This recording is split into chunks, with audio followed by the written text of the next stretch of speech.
Good morning everyone! Magbe-breakfast pa lang kami. Ayan, late ang gising, kaya late ang breakfast namin. Tingnan mo ang breakfast namin. Ayan.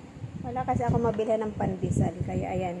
Ang breakfast namin, salad, at saka kasaba cake, saka kape, gritis choco, at saka cappuccino. Ayan po ang aming breakfast today. Ayan, January 1 na today. Happy January 1. I wish na maging okay ang ating mga trabaho, ating hanap buhay. Sana maging okay ng ating life. Magmura na ang mga bilihin. Sana maganda itong pasok ng 2024. Ayan. Kasi ang 2023, hindi maganda ang pasok sa akin. Ayan. Itong New Year, wala kaming handa. Nakikain lang kami sa mga kapitbahay namin. Ayan. Sana naman swerte sa akin ang 2024. Ayan lang po guys. Short video lang po ako guys. Ayan. Breakfast lang po kami ng aking daughter.